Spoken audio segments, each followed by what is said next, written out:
बिस्मिल्लाहिर्रहमानिर्रहीम। शुरू अल्लाह के नाम से जो बड़ा मेहरबान निहायत रहम वाला है। आऊज़ु बिल्लाहि मिनश्शैतानिर्रजीम। बिस्मिल्लाहिर्रहमानिर्रहीम। अल्हम्दुलिल्लाहि वस्सलातु वस्सलामु अला अहलिहा। अल्लाहुम्मा सल्लि अला मुहम्मद व आलि मुहम्मद व अज्जिल फरजहुम। मोहतरम नाज़रीन व सामीन, अस्सलामु अलैकुम। आज की नई वीडियो के साथ हाज़िर खिदमत है। मैं हूं अली रूहानी और आप देख रहे हैं हमारा ऑफिशियल यूट्यूब चैनल।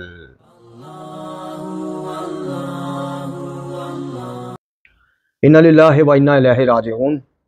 मोहतरम नाज़रीन व सामीन, कल मौरख़ 21 अगस्त 2023 बरोज़ सोमवार वो खबर सुनने को पढ़ने को मिली कि जिसने एक दफ़ा फिर मुझ जैसे तालिब इल्म को इल्मी यतीम कर दिया, बल्कि यतीम ही कर दिया। अज़ीम फ़क़ीह मुज्तहिदुल असर, और मुज्तहिदुल असर इसलिए मैं कहता हूँ कि उनके असर में, उनके दौर में किबला की तरह मौहिद और तौहीद पे डट जाने वाला मुज्तहिद मुझे और कोई नज़र नहीं आता। और पाकिस्तान की वाहिद ऐसी इल्मी शख्सियत कि जो पाकिस्तान में मौजूद थे और मुज्तहिद थे, पाकिस्तान की सरजमीन के लिए बहुत बड़ा एजाज़ है। गो के एक और साहब हैं कि जो पाकिस्तान से हैं, नजफ़ अशरफ में मुकीम हैं और वो भी मुज्तहिद हैं, लेकिन हम उनका तकाबुल किसी भी तरह किबला आयतुल्लाह मोहम्मद सैयद नजफ़ी आला मकामहू के साथ करना किबला के इल्मी काम की तौहीन समझता हूँ मैं। इसलिए मेरी नज़र में बरसगीर पाक हिंद में अगर इस धरती में कोई मुज्तहिद पैदा हुआ है जो इज्तिहाद करता है, इज्तिहाद का मतलब ये नहीं होता कोई इश्काल नहीं, हर्ज नहीं, जायज़ है, फलाना है, ये हो गया तो ऐसे है, अगर वो हो सकता है तो ऐसे है। इज्तिहाद वो है जो किबला आयतुल्लाह मोहम्मद सैयद नजफ़ी आला मकामहू करके दिखा गए हैं। इज्तिहाद का मतलब ये नहीं होता कि आप बंद किए हुए कुरानी दरवाज़ों को वलायत तकवीनी का जनाब टूच लगा के खोल दें कौम के ऊपर और उनको शिरक और गलूब और बिदात और खुराफात की अंधी वादी में धकेल दें। इज्तिहाद का मतलब ये होता है कि जो साइल आपसे कोई कुरान और शरीयत की रूह से मसला दरियाफ्त करे जिसे वो खुद नहीं निकाल सकता, आप उसको मिनोअन जितने की गुंजाइश आपको शरीयत में मिलती है उतनी की शराइत के साथ उसके सामने पेश करें, और वो इज्तिहाद किया है आयतुल्लाह मोहम्मद सैयद नजफ़ी आला मकामहू ने।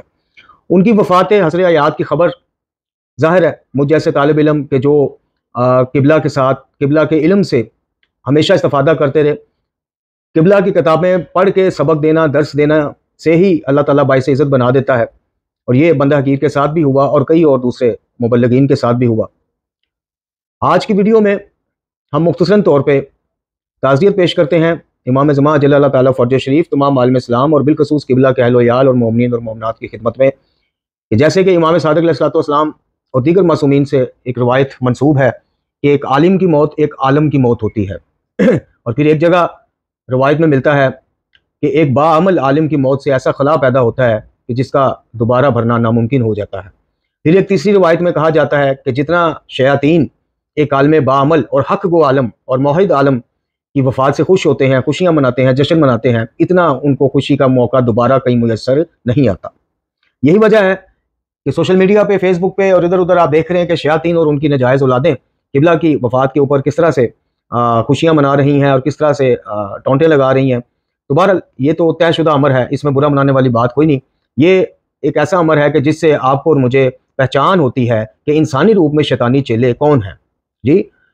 बहरहाल हमारी आज की वीडियो का मकसद आपको मुख्तसरन वो अहवाल पेश करना है कि जो किबला आयतुल्लाह मोहम्मद सैयद नजफ़ी आला मकामहू ने जो ये इल्मी जहाद शुरू किया। किबला मोहम्मद हुसैन नाम है आपका और आपके वालिद माजिद का नाम ताज हैदर था, और किबला सरगोदा के नुहाई इलाका में पैदा हुए और सन 60 की दहाई में वो नजफ़ अशरफ तशरीफ़ ले गए और तकरीबन 70 की दहाई में वापस आकर जहाँ आपने इजाज़ा मुज्तहिदीन के साथ यानी उनकी इजाज़तों के साथ इज्तिहाद का वो किया, वहीं पे पाकिस्तान में आके आयतुल्लाह मोहम्मद सैयद नजफ़ी आला मकामहू ने जो सबसे पहली चीज़ ज़रूरी समझी, बल्कि मैं यूँ कहूँगा कि वाजिब समझी अपने ऊपर, हालांकि वो 70 की दहाई थी। आज तो बहुत मामला आगे चला गया ना। 70 से लेके 2020, 21, 22 तक जो वलायत तकवीनी की छतर छाया में जो इजाज़तें दी गई, जो लाइसेंस बांटे गए, उसका नतीजा आपने वीडियो के आगाज़ में देख लिया होगा कि ये वो नमूने हैं, ये वो औलादें हैं कि जो 70 की दहाई में इनके बड़ों ने जो मेहनतें की, गलू और शिरक और बिदात और खुराफात और शेखियत और मलंगियत और सूफियत के जो टीके लगाए कौम को, उनकी जो औलादें हैं वो आज इस मिशन को लेकर चल रही हैं। अवाइल वीडियो में आपने कुछ समात फरमा लिया, ये तो उशरे शीर भी नहीं है। बहरहाल ये वो माहौल था, यानी ये वीडियो लगाने का मकसद ये था अपनी वीडियो से पहले कि आपको थोड़ा सा आपको बताएं कि ये वो माहौल था, बल्कि ये तो चेले चमूड़े थे उनके, इनके जो बड़े थे, जो मनाज़िर आज़म के नाम से मशहूर है जी, बदकिस्मती हमारी, और कोई किसी नाम से मशहूर है, कोई किसी नाम से, उन इनके बड़ों के होते हुए आयतुल्लाह मोहम्मद हुसैन नचवी आला मुकामा 70 की दहाई में बजरिया तहरीर और तकरीर इस मुहिम का, इस जहाद, इल्मी जहाद का आगाज करते हैं और अपनी किताब असूलुल शरिया, अहसनुल फवाइद, फिर इस्लाह महफिल मजालिस और इस तरह से दीगर अपनी तसनीफ़ात के ज़रिए और अपनी तकरीरों के ज़रिए इस इल्मी जहाद का आगाज़ करते हैं। आयतुल्लाह मोहम्मद हुसैन नचवी अल मरूफ ढक्कू साहब आला मुकामा का ये इल्मी जहाद शुरू करना बिजली या तूफान बनकर गिरा इन गालियों और मलंगियों पे कि जिन्होंने एक बाकायदा इसको इंडस्ट्री का रूप देना शुरू कर दिया था उस वक्त। किसको? मजालिस सज़ा को, मिंबर को। वो मिंबर कि जो इमाम अली मुकाम हुसैन इब्न अली अलैहिस्सलाम के नाम पर बर्पा किया जाता है, सजाया जाता है जी, उसका एहतमाम किया जाता है। वो मिंबर के जो कभी यूनिवर्सिटी का दर्जा रखता था कि जहाँ हमारे बच्चे, हमारे नौजवान, हमारे दरमियानी उम्र के अफराद और बुजुर्ग अफराद जाकर अपनी अपनी इस्लाह करते थे, इल्म सीखते थे और फिर वो इल्म अपनी कम्युनिटी में, हल्का अहबाब में बांटते थे। उस मिंबर को तिजारत का जरिया बनाया गया। इमाम अली मुकाम के मसाइब और इमाम अली मुकाम के खून के एक एक कतरे को इन पेशावरों ने बेचना शुरू किया। तो सबसे पहले जो आयतुल्लाह मोहम्मद हुसैन नचवी आला मुकामा ने जो जिहाद शुरू किया वो दो उन्वानों से किया। सबसे पहले आपने महाज तौहीद संभाला। आपने देखा कि जनाब यहाँ पे शेखियत और सूफियत और मलंगियत की आड़ में अभी वलायत तकवीनी ने उस तरह से पाकिस्तान में कदम नहीं जुमाए थे जिस तरह से आज जुमा लिए, चूंकि अब वलायत तकवीनी की छतरी को शेल्टर देने वाले खुद आयतुल्लाह साहबान भी हैं, मुबल्लिग आजम साहबान भी हैं जी, उस्ताद बुजुर्गवार साहबान भी हैं, पता नहीं उस्ताद मोहतरम, पता नहीं कौन कौन है। खैर, तो उस वक्त जब किबला ने इस चीज़ का दराक किया कि जनाब ये मलंगियत और उसकी आड़ में तसव्वुफ और तशय्यो को मिक्स करके पेश करना और खालिक और मखलूक का फ़र्क मिटाया जा रहा है, टुकड़े टुकड़े करके जनाब अली इब्न अबी तालिब अलैहिस्सलाम को अल्लाह मनवाया जा रहा है, अभी ज़हन साजी की जा रही है और वो वक्त आन पहुंचा कि अब खुलम खुला माज़अल्लाह वो कहा जाता है, उनको रब कहा जाता है और पता नहीं क्या क्या जाता है, और ये कहा जाता है कि जनाब खालिक जो है जनाब अली इब्न अबी तालिब अलैहिस्सलाम के सुपुर्द, बल्कि आइमा मासूमीन के सुपुर्द हर निज़ाम कर बैठा है। इनको खलक करने के बाद इसको किसी और को खलक करने की ज़रूरत ही ना रही। अब क़यामत तक जो खल्क का सिलसिला जारी रहेगा, जो निज़ाम कायनात चलने का सिलसिला जारी रहेगा, किसने आना किसने जाना, किसको बीमारी मिलनी किसको शिफा मिलनी,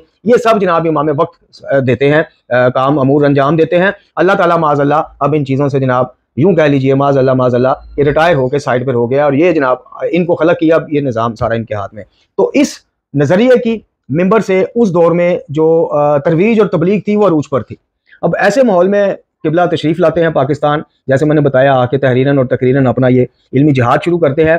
2009 के अवाइल की बात है, जनवरी या फरवरी की। किबला साहब किसी सफ़र में थे जब मेरा जो किबला साहब से सबसे ज़्यादा रब्ता रहा उनका मुतक़िद होने के बाद, चूँकि अवाइल शीयत में मैं भी उन्हीं नज़रियात का हामी था कि किबला ढक्कू साहब ने शीयत में रखना डाला है, इन्होंने जनाब वहाबियत और शीयत को मिक्स कर दिया है।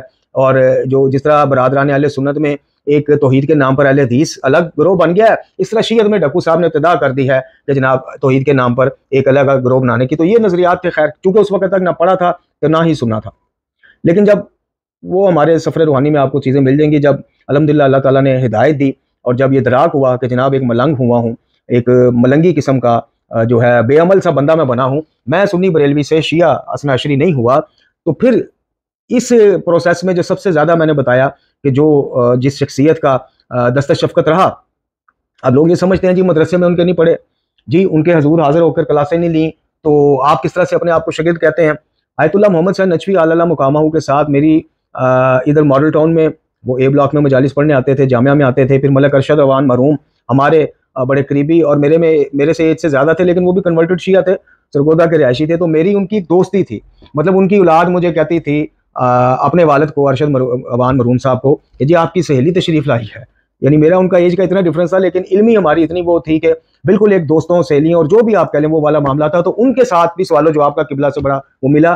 फिर जब नंबर किबला से लिया तो फिर बहुत ज़्यादा मेरा रब्ता फ़ोन पे छोटी छोटी बात पे, यानी कई दफ़ा किबला उकता जाते थे, यानी मैं सवाल पे सवाल, बाल की खाल उतारना। तो एक दफ़ा 2009 में मेरी किबला से बात हो रही थी तकलीद के मौजू पे, और तब उन्होंने ये अल्फाज मुझे कहे थे कि मेरे मोहतरम को ज़रूरी है कि जब भी बंदा बीमार हो एक ही डॉक्टर से दवाई ले। यानी मैंने उनसे ये फ़र्द वाहिद की तकलीद के हवाले से कुछ एतराज़ात उठाए थे। खैर उस दौरान किबला ने मुझे बताया, बात कहीं से कहीं चली गई थी, तो उन्होंने बताया, बल्कि उसके दौरान फिर कॉल काटनी पड़ी। पीछे कुछ शाह साहब थे किबला के साथ, अब मुझे नाम याद नहीं है, गालिबन ये वही शाह साहब है, मुश्ताक शाह साहब, जो आज भी हैं, अल्लाह ताला उनको सलामत रखे।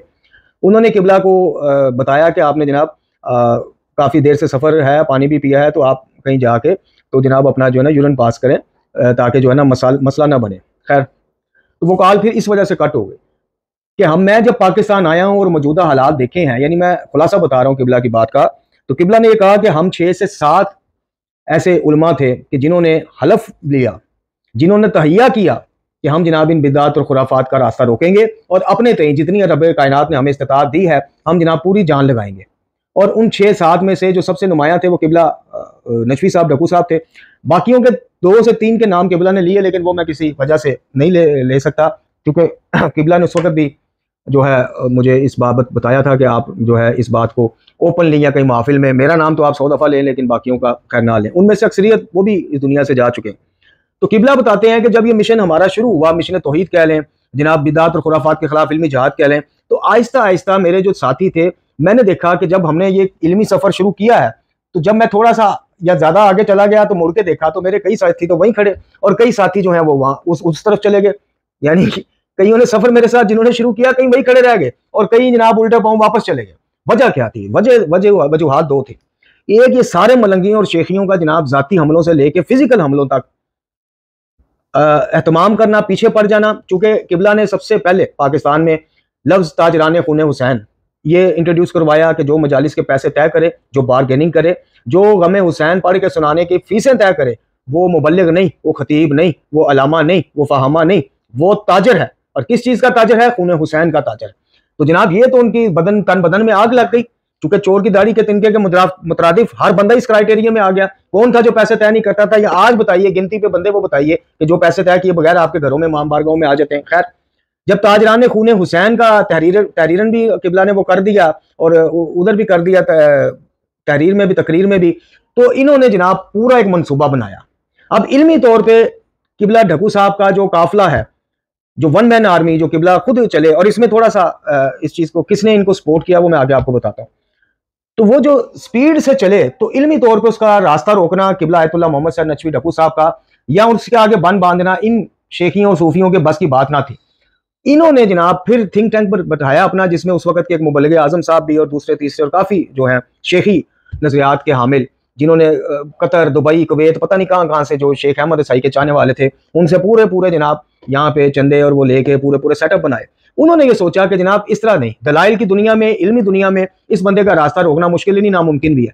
तो उन्होंने जनाब इस मामले को इस तरह से प्रोपोगेट किया कि एक मुबल्लिग आजम साहब अपने निजी महफिलों में ये कहते सुने गए कि जब मैं देवबंदी था, जब मैं उस मकतब में था, तो मैं इस चीज़ का शाहिद हूँ कि ढक्कू के बड़े राब्ते थे, हमारे अकाबरीन के साथ बड़ा आना जाना है, ये उनके नजरियात से शदीद मुतासर है। कौन? ढक्कू साहब। फरमा कौन रहे हैं उस वक्त? एक मुबल्लिग आजम साहब। तो जनाब इससे बच के रहना। अब वो निजी महफिलों में उस बंदे की बात, चूंकि उसको उस शख्सियत को भी अल्लाह ताला ने हाफ़ज़ा अच्छा दिया था और हाजिर जवाब थे और बड़े उन्होंने दिनदान शिकन जवाब भी दिए हुए हैं शिया होने के बाद गैर शिया को। जी, लोग जिससे मुतासर होते हैं अल्फाजियों से, और ये बहरहाल उनकी इस बात को लेके इस मामले को प्रोपोगेट करना 70 की दहाई में शुरू किया गया, 80 की दहाई तक इसको बामे रूज तक पहुंचाया गया। किस चीज़ को? कि ढक्कू साहब जो हैं वो बरादरान अहले हदीस या बरादरान देवबंद के कई नजरियात से बड़े शदीद मुतासर हैं और चाहते हैं कि शीयत में जनाब इन नजरियात को मुतारफ करवाया जाए और आहिस्ता आहिस्ता जो है लोगों के अजहान जो है उनको शीयत से मोड़ के उस तरफ ले जाया जाए। इस मामले का इनका जो हमला है ना, इल्मी हमले या इल्मी तौर पर जवाब देने में मुकम्मल नाकाम रहे, लेकिन ये हमला इनका काम कर गया। पाकिस्तान की माशाल्लाह आवाम के जो सामने चीज़ कोई बोली जा रही है, लेकिन प्रोपेगेंडे का शिकार हो जाएंगे कि नहीं जी ये इस चीज़ का, हालांकि वो बंदा अपनी वीडियो में तहरीर में कह रहा है कि मैं इस चीज़ का कायल हूँ, लेकिन क्या किया जाए।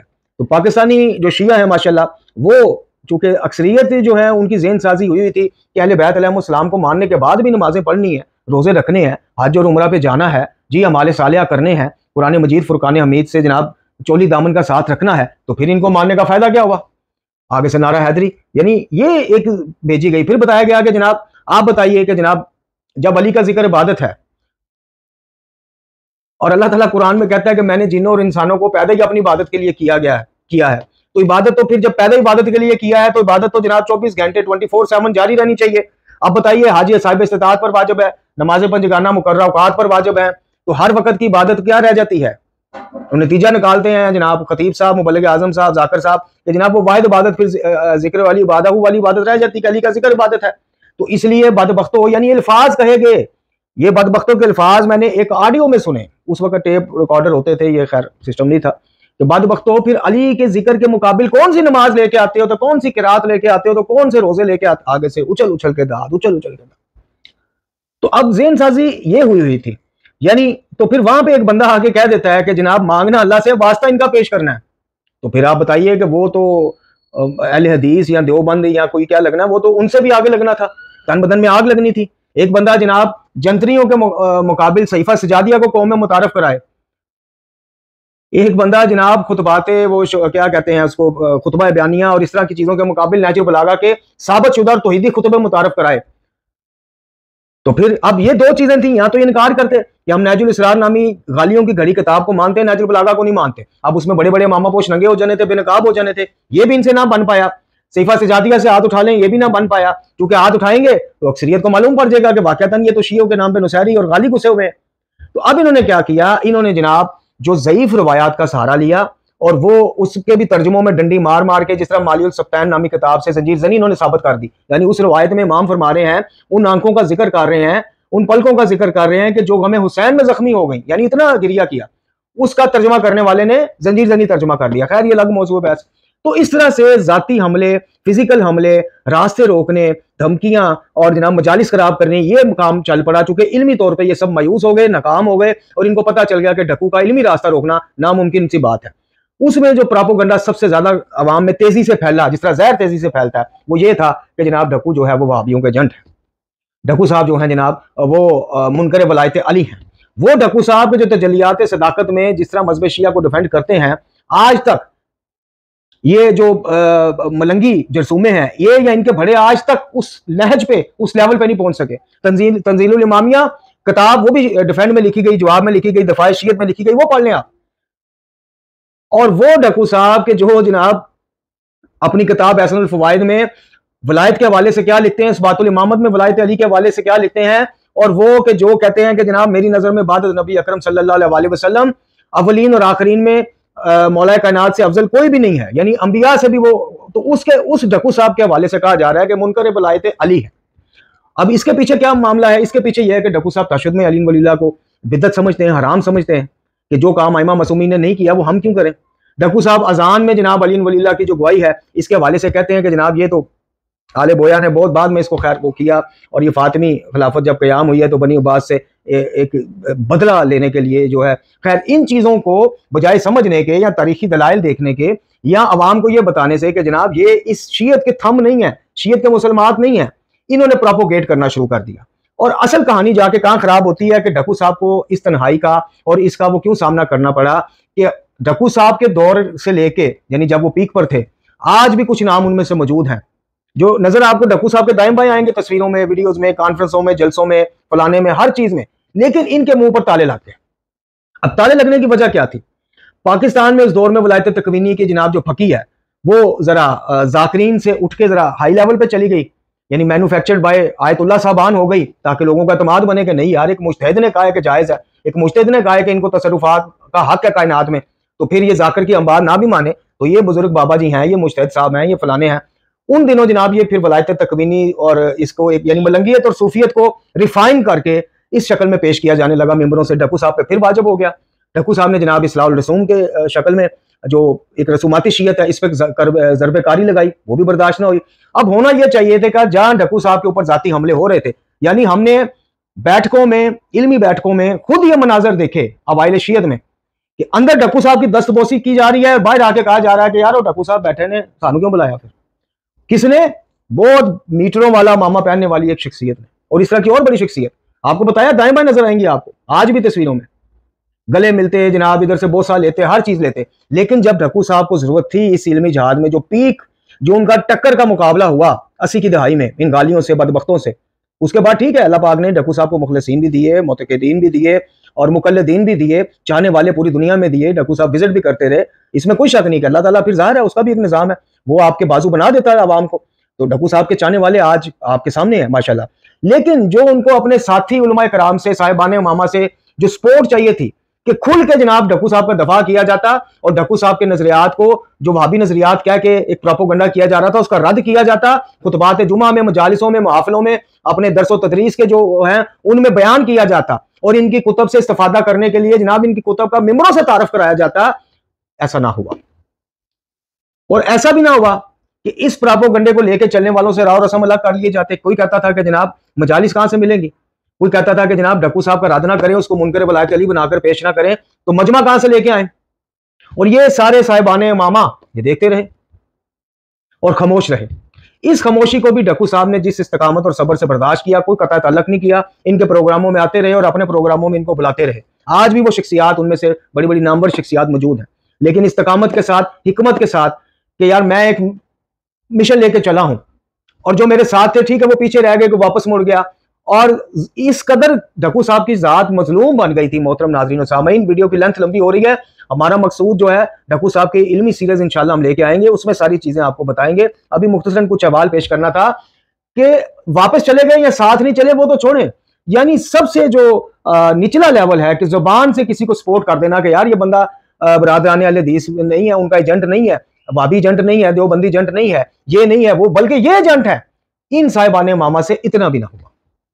इन्होंने बैठकों में डक्कू साहब ने कहना कि कोई माई का लाल साबित भी तो करे, मैंने गलत लिखा क्या और कहा क्या। इन्होंने कहना जनाब कभी हो सकता है, आपने तो बिल्कुल हक लिखा है। और बाहर आके कहना कि जनाब लिखते रवायात मासूमीन की हैं, आयात कुरान की हैं, लेकिन बीच में अपना रंग डाल देते हैं। बाहर आके ये बयान देने, ये स्टेटमेंट देने, यानी वो भी राजी, अंदर बैठक में बैठे डक्कू साहब भी राजी, तो बाहर आए उनके कुछ मुखालिफिन भी राजी। इस मिशन में अगर किबला डक्कू साहब का इल्मी थोड़ा सा साथ सपोर्ट नजर आता है, वो किबला ज़ाती बरस्ती साहब का आता है कि उन्होंने भी अपनी कुतब में शदीद फिर यानी एक अमल का जो रद्द अमल होता है कि उन्होंने फिर बगैर यानी जो जिन हिकमत और मसलतों से डक्कू साहब काम लेते रहे, उन्होंने वो पर्दे उतार फेंके। उनकी शिया कायद का खुलासा पढ़ लें ज़ाती बरस्ती साहब की, उनकी आयात सखरा दरसे तौहीद किताब पढ़ लें, दूसरी पढ़ लें।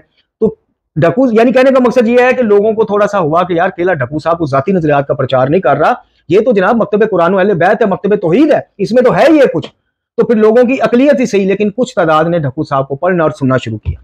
और ये जब कोई डक्कू साहब को सुन लेता या पढ़ लेता, तो यकीन कीजिए अगर वो इंसान का बच्चा है, अगर वो अदालत पसंद है, तो वो फिर डक्कू साहब की मुखालफत से हाथ खींच लेता था। तो बहरहाल ये वो माहौल है जिसका मुख्तसरन हमने कुछ आपको वो पेश किया कि जिसमें इस अजीम मुजाहिद ने, इस मर्द हुर ने जनाब इस जहाद, इल्मी जहाद का आगाज किया, जिसके कुछ नमूने आपने वायले वीडियो में देखे कि ये आजकल 2020, 22, 2015 के कुछ क्लिप हैं, ये वो इल्मी नमूने हैं। तो सोचें कि इन नमूनों के जो बड़े थे, जिनकी ये इल्मी औलाद हैं, रूहानी औलाद हैं, उन्होंने क्या क्या काम डाला होगा। और फिर वहां पे फर्द वाहिद का डट जाना।